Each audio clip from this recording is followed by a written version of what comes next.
All right, Mark, you're on. Okay. Well, good morning, everyone, and welcome to our April Dakota County Critical Issues Forum webinar. My name is Mark Loftus. I'm serving as interim president of the Dakota County Regional Chamber of Commerce. As many of you know, our chamber is devoted to promoting a strong business environment, supporting the development of a qualified and inclusive workforce, and helping to accelerate growth throughout our communities. So it's great to have all of you here today for this informative and important conversation with the title of Recovering, Rebuilding, and Reimagining the State of Minnesota and Dakota County. Now, as we know, because of the COVID experience, it's magnified a lot of the changes that in our society and inequities. It's changed us in ways that we couldn't have imagined a year ago, from education to the economy to the digital divide to even things like how we communicate with one another. And our communities are being impacted now in ways that probably will be changed for a long time. So today's webinar will tie in data from the United States, Minnesota, and Dakota County with information that's going to be useful to us as we conduct business and community life throughout our region. Before we begin, I want to acknowledge today's sponsor, Comcast.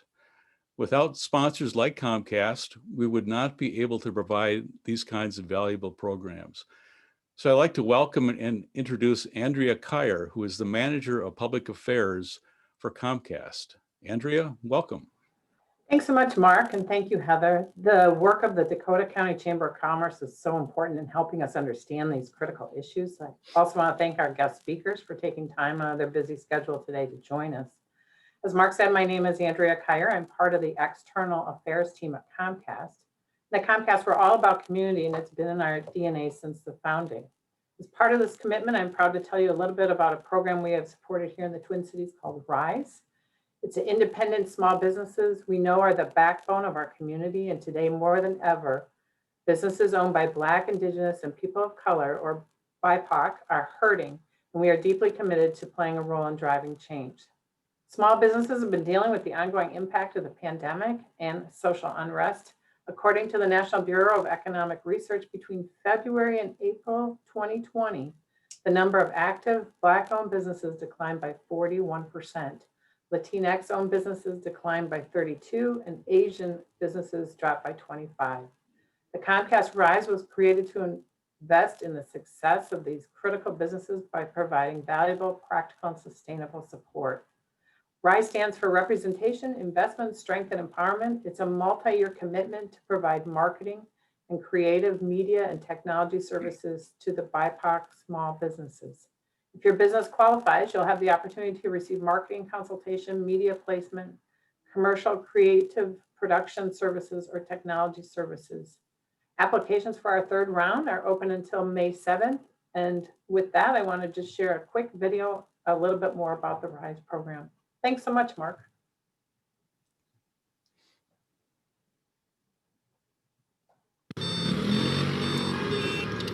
Businesses are largely in COVID. Small businesses have been almost twice as likely to shutter. Disproportionately so. More than half of Black business owners struggling to obtain federal paycheck protection joy back into the community on African Americans. You know, somehow we always find a way to rise. To the blueprint builders, to the backbones of every block, to the late night legends and the pioneers of legacy, for the curators of the culture, for the family franchise, and for generations to follow. You might fall, but never fail. Keep rising, keep rising, keep rising. Apply today for a variety of business, marketing, and tech makeovers on us to help your rise.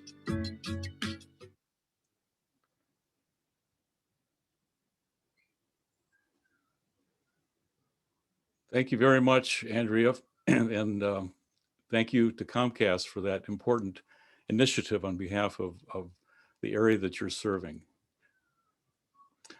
So I am pleased to introduce today our speakers for this morning. The first to speak will be Dr. Laura Kalambakidis, who is Minnesota's state economist. She is responsible for producing and presenting the state's revenue and economic forecasts. After Laura will be Susan Brower, Minnesota's state demographer, who works to apply an understanding of demographic trends to changes in areas that are wide-ranging, including the economy, workforce, education, healthcare, immigration, population changes overall. Both of them have extensive training and credentials, which I'll forego today in the interest of time, but I know that their knowledge and expertise will become readily apparent as they speak and answer your questions. I would also mention that as you see questions, you have questions, put them in the question box on the screen, and we'll get to them, as many of them as we can, at the conclusion of both of their presentations. So thank you all for being here. Thank you to Laura and Susan. And now I'll turn it over to state economist Laura Kalambakidis. Laura? Hi, thanks, Mark. Thanks, Heather and Andrea, and I'm really glad to be here today to talk to you about Minnesota's economy through the COVID-19 pandemic and the recovery from that. Let me share my screen here. And I am going to, I'm going to start with some information about the US economic outlook, because Minnesota's economic outlook is closely tied to the US economic outlook. Then I'm going to move to Minnesota and talk about how the labor market has been faring through the pandemic and the economic downturn, and talk with a little more detail about issues in the labor market. Those of you who follow the work of the State Economist's Office know that we produce, my main responsibility is to produce the revenue and economic forecasts for the state of Minnesota. And we produce two a year, one that we work on in November and release the first week in December, and the other that we release at the end of February. And so typically when I present an economic forecast to a group, I'm comparing November to February, February to November, so the forecast periods. So that's what I'm doing here. But this is the US economic outlook. So we do not forecast the US economy. We use a forecast from a consulting firm, and that's what I'm showing here. So the chart in front of you shows US real GDP growth, so growth in the US economy. The blue bars show the history and show the February forecast by the consulting firm, IHS. And then the green bars show their November forecast. So the green bars show the forecast that informed our November forecast for Minnesota. And then the blue bars show the forecast that informed what we produced in February. If you look back into the history, you can see what happened in the previous recession, where the US economy declined, or GDP declined by 0.1% in 2008, and then 2.5% in 2009. Then you can see the 10 years of economic growth that followed. So that was the longest economic expansion in US history. And it was pretty steady growth. I mean, it was fairly low and fairly steady growth for 10 years. And that abruptly ended in February of 2000 with the COVID-19 pandemic. So IHS is now estimating that the US real GDP declined by 3.5% in calendar year 20. And then they're forecasting that it will grow 5.7% this year. And then 4.1% next year, and then back to a more normal growth rate of about 2.5% on average annually going forward. The big change between November and February, that is a very large change for the forecast between those months.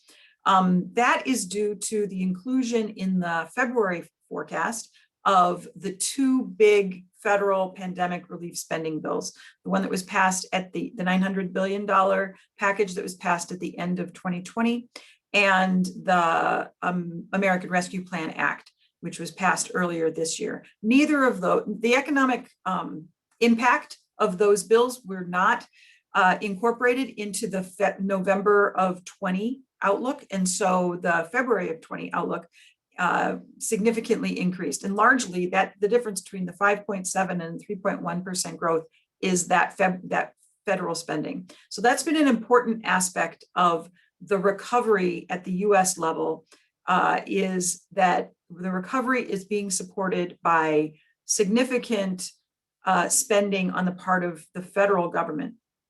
Since February, IHS has released a couple of other monthly forecasts, and in the text box, I've given you the most recent information, which is that their forecast has improved even from February.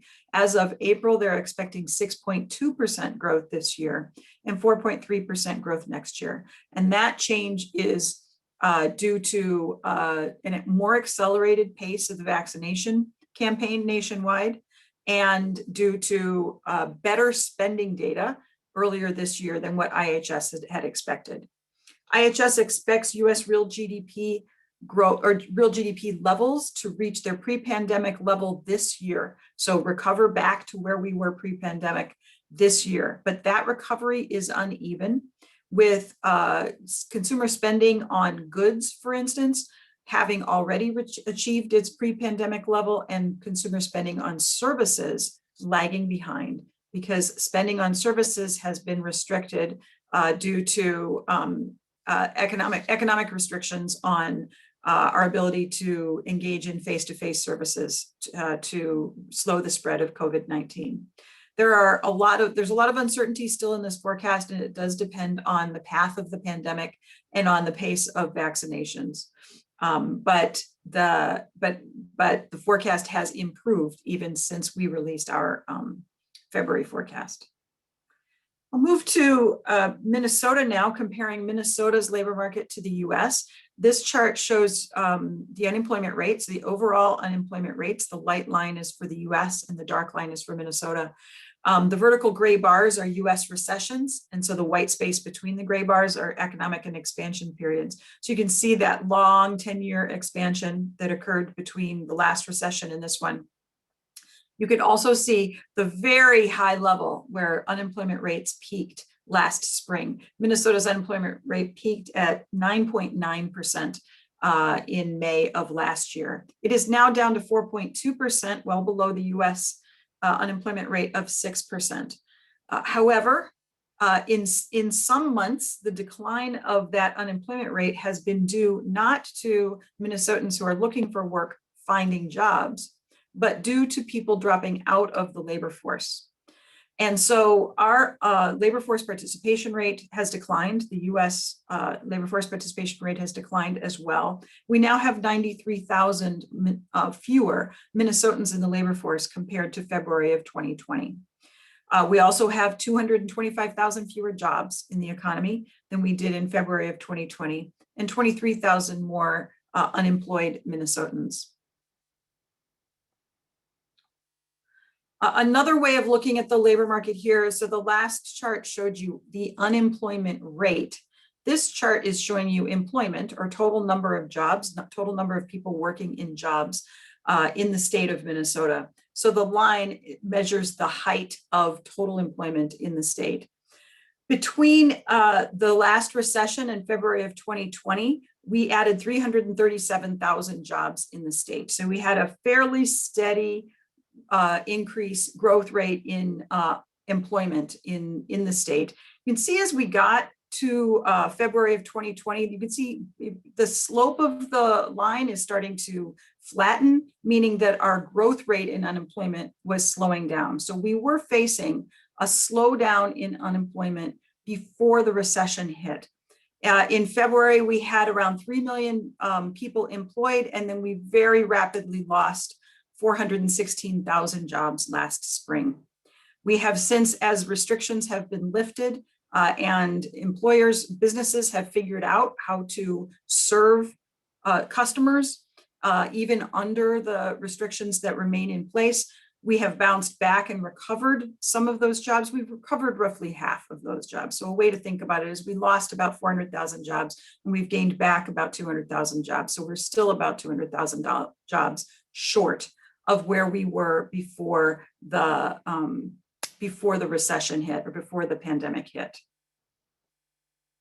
Drilling down below that unemployment rate number, we know that looking at the overall unemployment rate and overall employment can mask important differences between groups. And so I'm presenting here some data on unemployment rates by race and ethnicity. Now, the way these data are collected, they're collected by the federal government, and the federal government is setting sample sizes. And so we tend to have a very small sample size for employees, workers in Minnesota who are Black, Hispanic, Native American. And so that means that the unemployment rates that are derived from those sample sizes are highly variable. They're much more variable than the unemployment rates that we estimate for white workers in Minnesota. For that reason, DEED has been reporting the unemployment rates by race and ethnicity by 12-month moving averages. So not giving us the number every month, but averaging over the last 12 months and then making comparisons. So looking at those 12-month moving averages, you can see that the unemployment rate for white Minnesotans has increased from 3% in March of 2020 to 5.9% in March of 21. Again, that's a 12-month moving average. So it's not directly correlated, not directly the same measure as the overall unemployment rate I showed you. That's in contrast to the Black unemployment rate, for example, which is twice what it was a year ago, again, according to those 12-month moving averages. The Hispanic unemployment rate has risen as well. This is one example, and I'll show you a couple others, of how the pandemic and the economic downturn associated with the pandemic have disproportionately affected different groups of people. So some people are being affected more than others, and that unevenness is going to continue through the economic recovery. Here's another way that the unevenness can be illustrated, and that is that this economic downturn has affected a particular sector, the leisure and hospitality sector, more than other sectors. And that is an unusual thing for an economic recession. Recessions are more likely to be more broad-based and affect industries, maybe not equally, but a little more evenly. And in this one, the leisure and hospitality sector, which includes all of those face-to-face services that have been restricted due to the pandemic, that sector has been hit the hardest. So this chart shows decline in employment in those sectors in Minnesota that initially, so in the spring of last year, lost more than 20,000 jobs. So the initially most affected industries. And you can see accommodation and food services and arts, entertainment, and recreation. Those are the two subsectors that form leisure and hospitality. And both of those took very large declines last spring. The blue bars show the change from February 2020 to May 2020. So over the spring, the initial lockdowns or restrictions. And accommodation and food services lost 47% of their jobs in that period. The gray bars show the change from February 20 to March of 21, so over the last year. And those are smaller declines because there's been some recovery since then. So as of the most recent data, the accommodation and food services sector has lost 23% of their jobs. Still the sector with the largest job loss among all sectors. This chart also gives a more detailed view of job loss by sector. This time where the height of the bar or the depth of the bar, they're all below zero, shows the number of jobs lost by industry in this cascading waterfall chart, meaning that if you add up all of these numbers, they get to the total amount of jobs lost in the state. And this is from February of 20 to March of 21. Again, the accommodation and food services sector, having lost 53,000 jobs, is the one hardest hit. But you can see that there's really only one sector that doesn't have a negative over that time period. And then another, mining, which is federal government, and mining and logging is pretty much at par, pretty close to where it was a year ago. That federal government employment sector is a very small part of Minnesota employment. Minnesota is not a place where we have a lot of federal government workers. But you can see that almost every industry it is indeed behind where it was when this downturn began, even though in March, Minnesota payrolls saw the largest gains since the onset of the pandemic. We still have gaps in almost every industry. That disproportionate impact can be seen when so we look at that leisure and hospitality sector. We know that a lot of low-wage workers are working in that sector. We also examined the occupations of people who have applied for unemployment insurance benefits in Minnesota during this economic downturn and looked at the median wages of those occupations. And then we ranked those. And so what we can say now is that 34% of the unemployment insurance benefit claims were from people who were in occupations that were in the lowest wage quintile. And then if you add the second quintile, 57% of Minnesota initial unemployment insurance claimants were in occupations with median wages in the two lowest quintiles. So that unemployment that it has come down, but unemployment has disproportionately affected lower wage workers in the state. That's the end of my slides. So I will stop sharing and turn it over to Susan. All right. Hang on one second. Hello, everyone. Thanks for having me. Thanks to the Chamber. I'm going to share with you today some of the basic demographic trends that were impacting Minnesota before the pandemic hit, and some of the kind of structural features that we can expect to kind of reemerge as forces as we recover from the pandemic and its economic consequences. I also want to give you an understanding of how we've been growing as a state, as a group of workers in the state, just how we've been growing, how we've been becoming more diverse. And to do that, we'll look at just the overall population growth in Dakota County to begin with. That's what we're looking at here. We're looking at the racial makeup of Dakota County, which you can see is quite diverse. Dakota County over the last decade grew by about 30,000 people, and the majority of that growth is attributable to people of color or BIPOC communities, Black, Indigenous, and people of color. The growth in that group went from about 71,000 to 98,000 people. This is residents now, not workers yet. We'll look at those in a bit. But that was the growth, and comparing that growth to the white population in Dakota County, the white population grew just by about 2,000 people.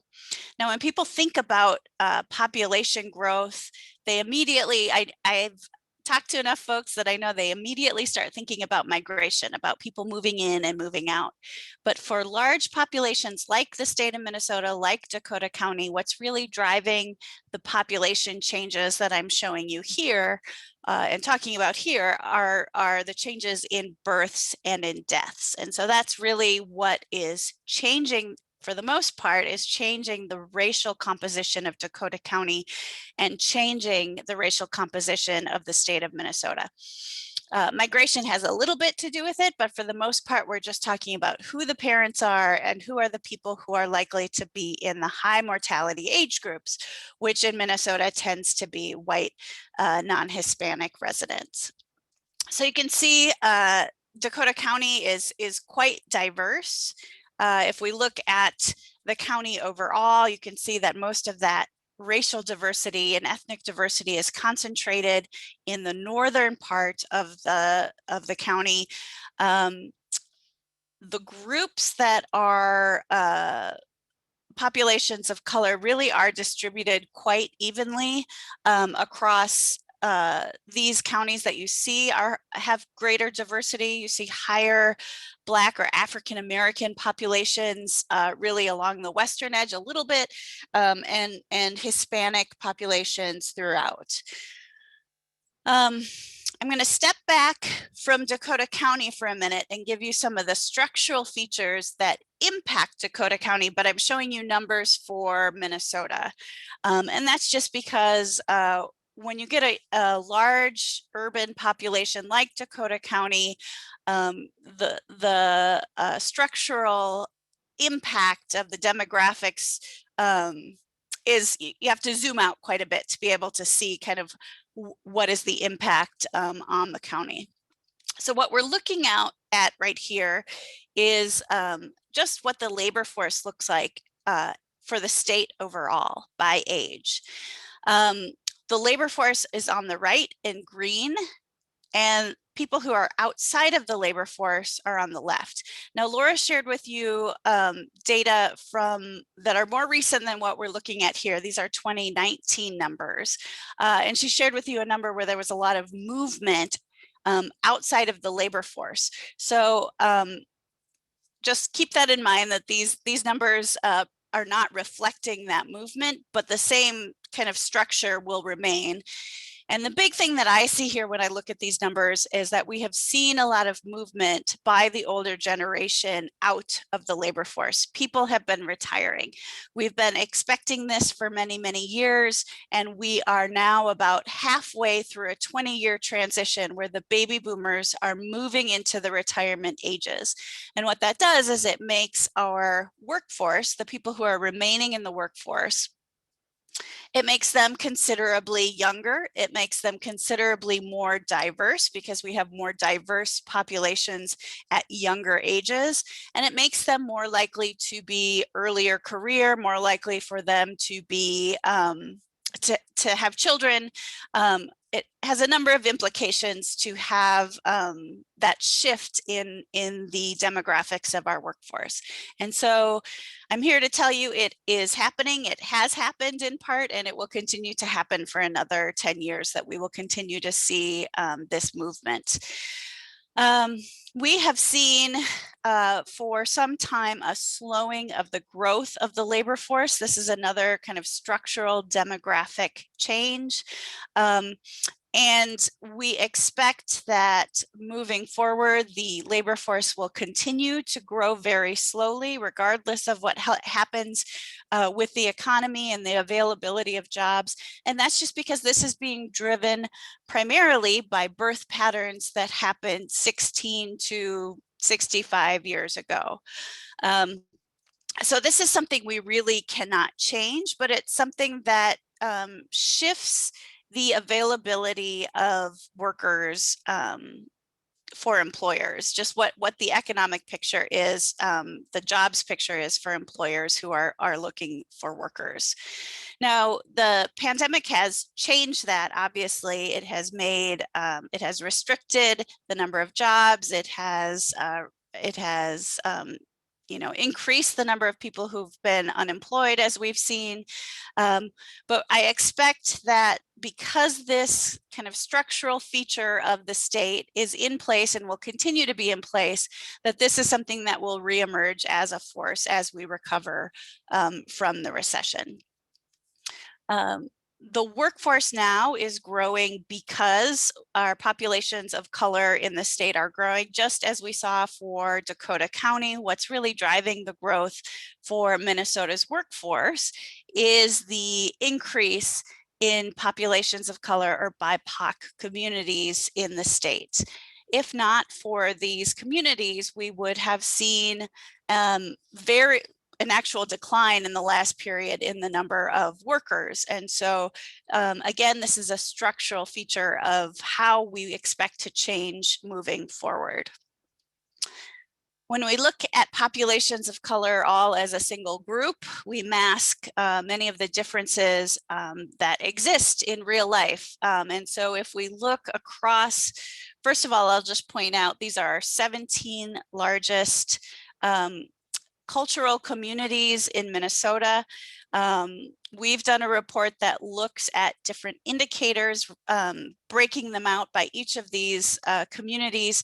But you can see when we start looking, rather than population of color versus white, and we start looking even in more detail than the broad racial categories give us, a lot of differences emerge. We're looking here at the educational attainment of these groups, the percent without a high school degree, but you can begin to see just how very different these rates of educational attainment are, even within different racial groups.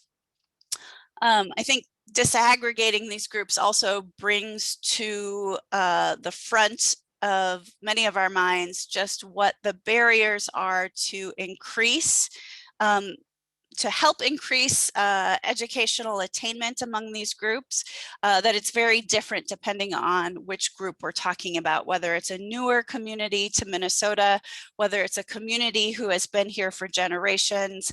It really does kind of surface some of the complexity of addressing issues and disparities of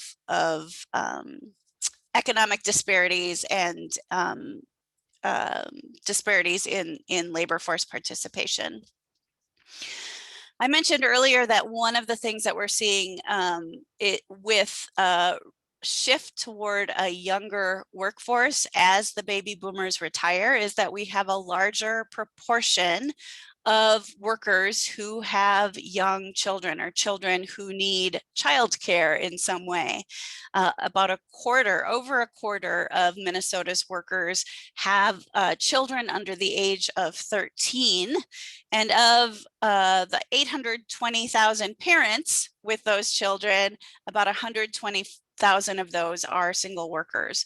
So in addressing some of the disparities, some of the things that employers can do to recruit and retain workers, I would encourage you to keep in mind that many of our workers now are parents of young children.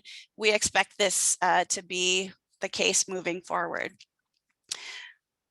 I'll just underscore something that Laura said, and that is that the impact of the pandemic on labor force participation and on income has been different across different groups.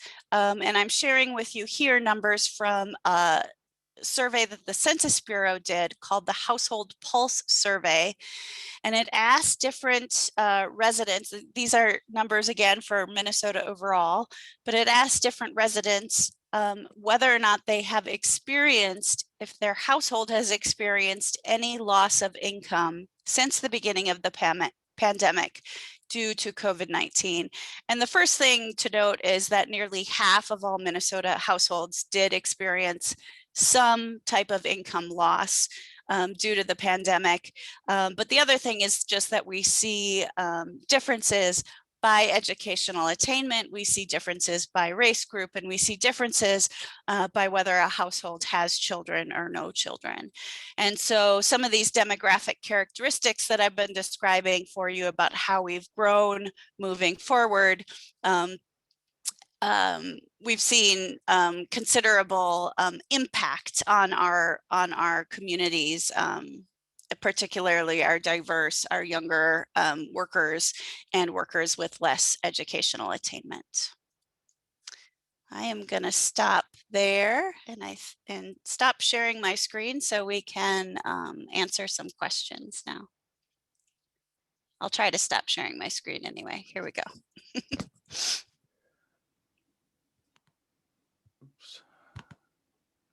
Okay, thanks to both of you. We have time for questions. Again, put them in the chat box or the question and answer at the bottom of your screen.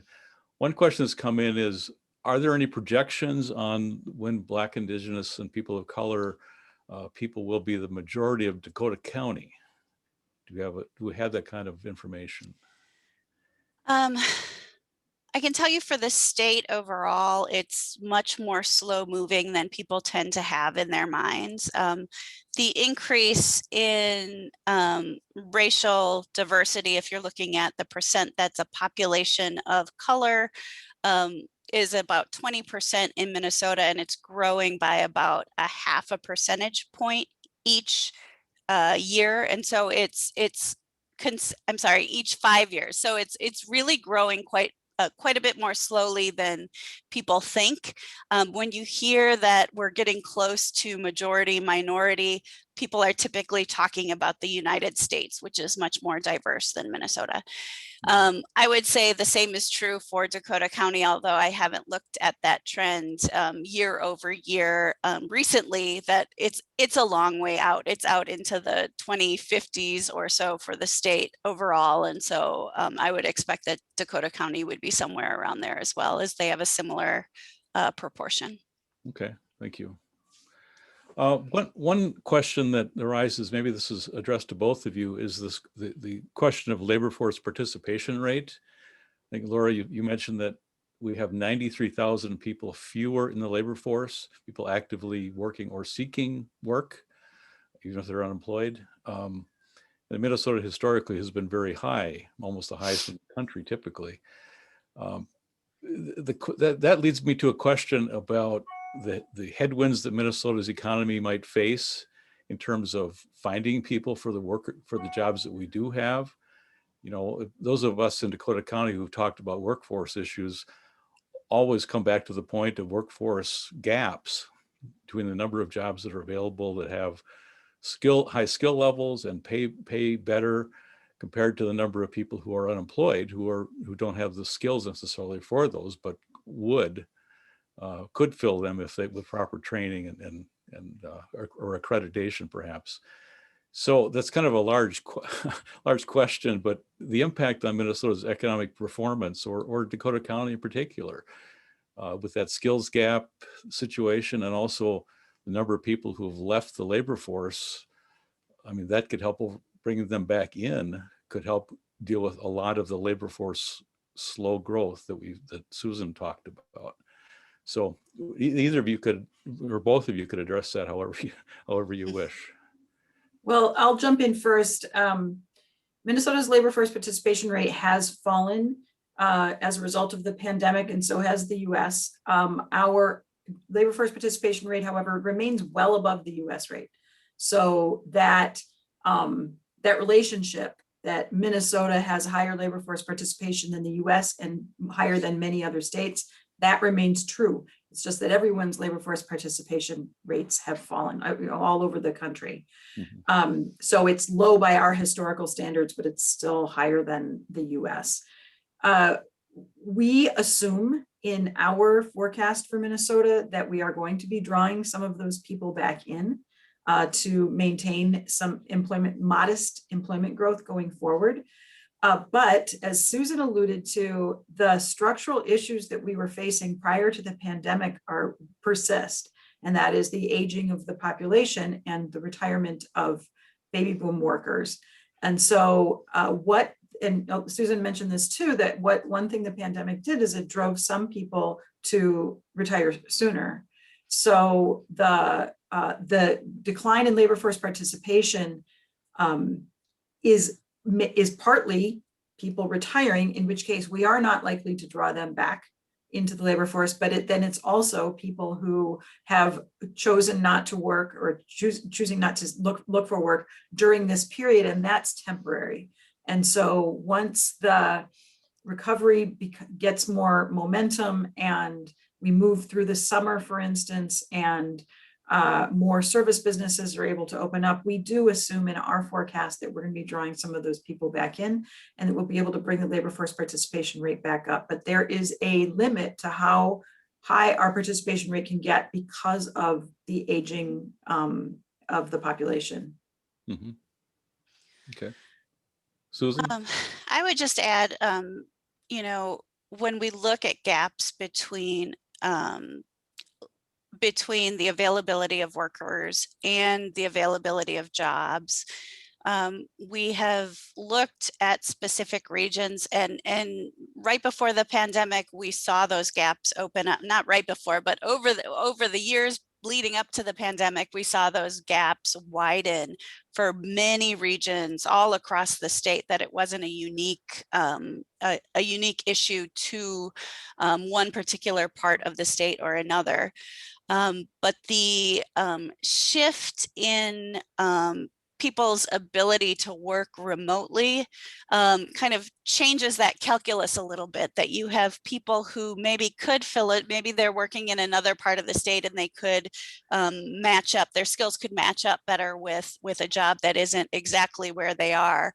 And maybe even across state lines, those jobs may work up without actually having people move. And I think employers' willingness to have people work remotely and their ability to employ people remotely may shift that calculus between just the ratio between the availability of people and the jobs that we have. Yep. And even that, the idea of people working remotely is changing real estate patterns and commuting patterns and effects on transit and transportation itself. Yeah. There's a question, let me see. What's the general way? Yeah, I guess, yeah, the question kind of generally, how does the information you have find its way into legislation and policy making? As how do legislators turn to you for insights into their plans? Susan, you want to start out? Sometimes they do and sometimes they don't. That's what I'll say to begin with. I would say that there's a couple of different ways that they use demographic information that we provide. They use it to get the big picture of whether kind of they're on the right track with their with the legislation that they're proposing. For example, when they're making changes to reimbursement rates for healthcare workers or direct care workers, they know that that is because there has been historically a worker shortage, and that we expect it will continue in the future, or that those challenges will remain. So I guess they kind of use it as a background justification for the changes that they're making. They also use really fine, detailed data to make policy decisions, sometimes on the cost of what a certain policy will be, based on how many people meet those characteristics. So sometimes we're providing information about the number of people who need childcare who are in a certain industry, so that they can figure out if they're changing the policy levers a bit, just what it does to the cost of that program. Okay. And I'll add that the main route by which my work enters the policymaking process is through our forecasts. And so the economic forecasts inform the revenue forecasts, which become part of the budget forecast. And that determines the size of the budget in a year like this one, where the governor and the legislature are negotiating a budget for the next biennium for fiscal years 22 and 23. And so that's the direct impact of the work that we do and the economic analysis that we do. Throughout the pandemic period, anytime I've made presentations about the forecasting, as soon as we understood the disparate impact of the pandemic on different types of workers and different types of industries, I've made that clear in all of those presentations. And so that has been sort of a steady drumbeat throughout the last year. And you can see in the conversations and debates at the legislature and the things that the governor and lieutenant governor say that that has become a widespread understanding that the pandemic has affected different groups of people differently, and therefore policies designed to move Minnesota to recovery are cognizant of or are conscious of those differences. Mm-hmm. Yeah, good. Thank you to both of you. There's a question that asks about housing shortages.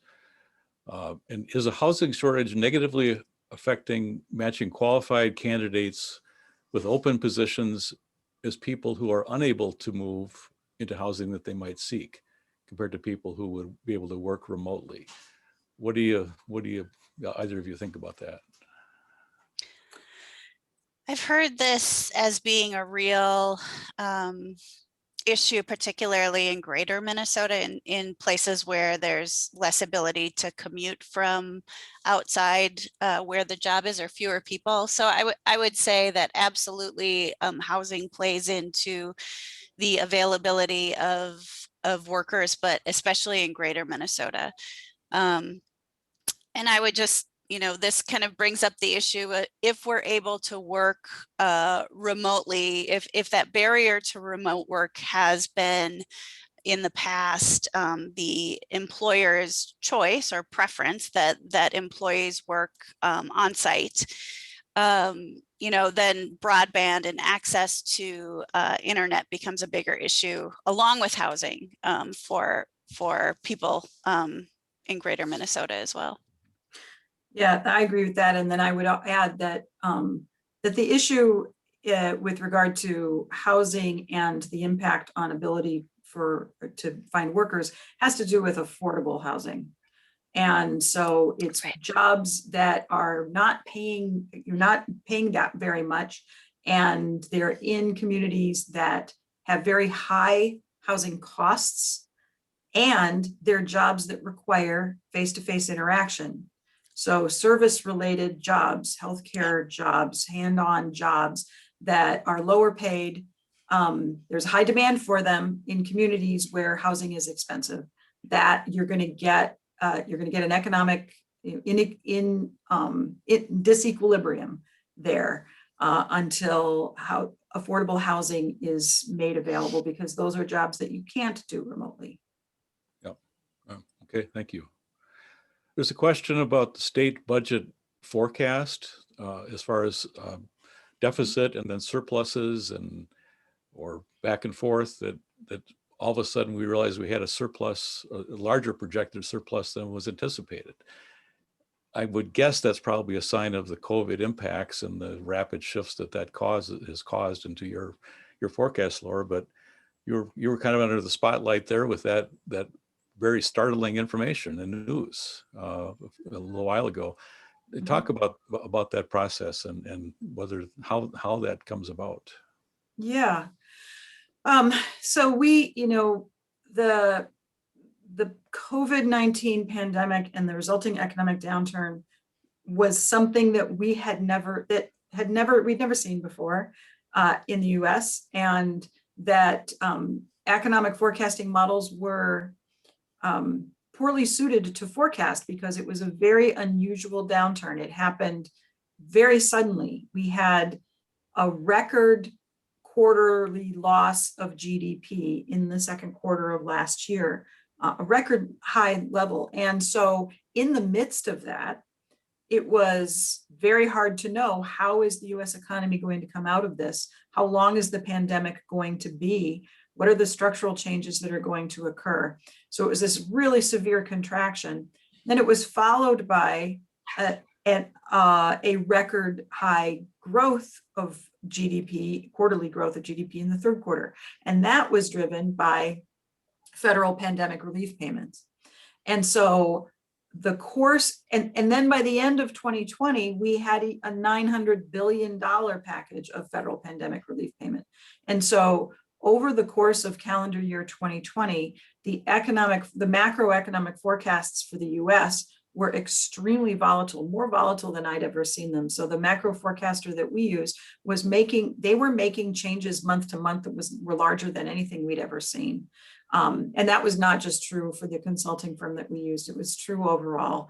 So we had tremendous volatility in the economy in 2020, which led to volatility in our revenue forecasts. So by the end of the year, by the time we got to November, it was clear that the US federal stimulus payments and other pandemic relief had supported, in particular, consumer spending in a way that no one predicted. And so income tax revenues and sales tax revenues and even the corporate profits tax revenues came in higher than you would have expected if all you knew was we had 9.9% unemployment. Another thing that happened is that it has to do with the fact that unemployment was disproportionately affected low-wage workers throughout the country and in Minnesota, which meant that for the levels of unemployment we were having, we had lower declines in wage income because it was the lower wage workers that were dropping out of the picture and the higher wage workers stayed in. Many of us who work in professional and business service jobs were able to retain our jobs, work remotely, and our incomes didn't fall.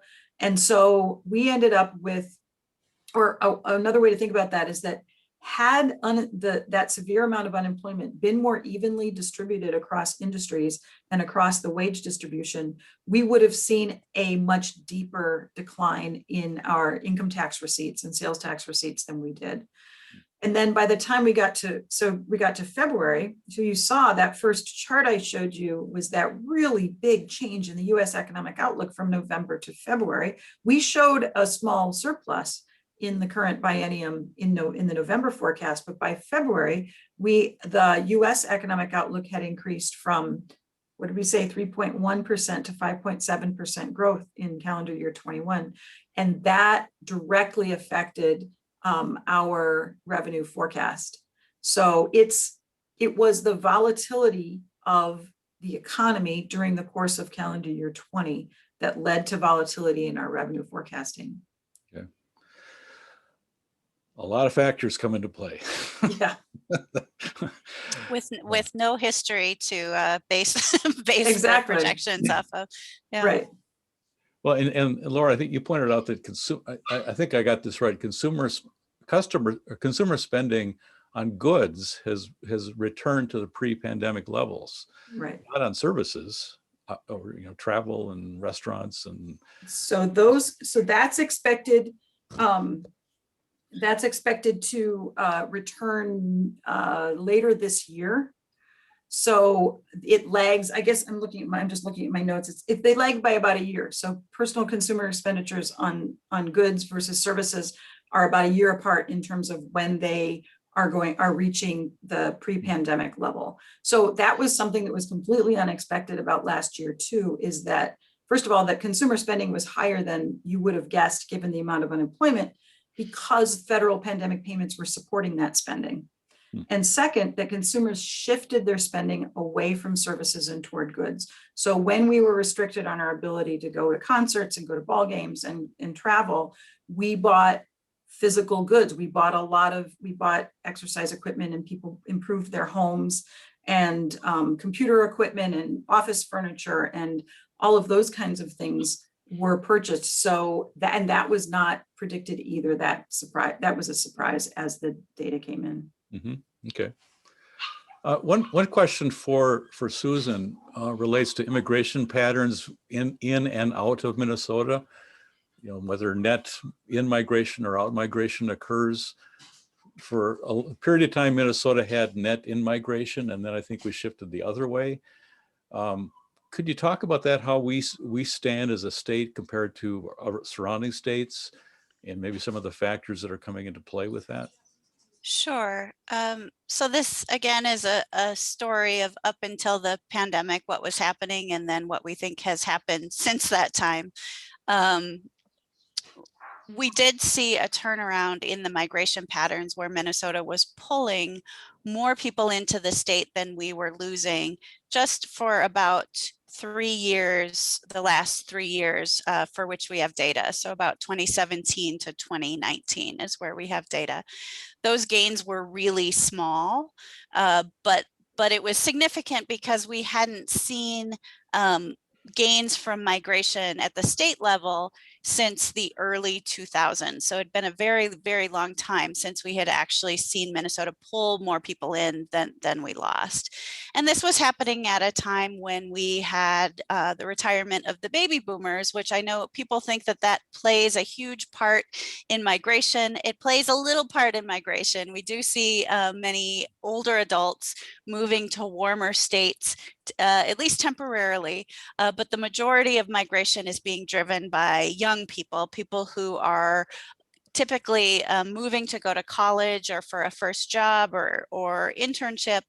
And that was kind of the flow of workers that we saw kind of driving that turnaround up until the pandemic hit.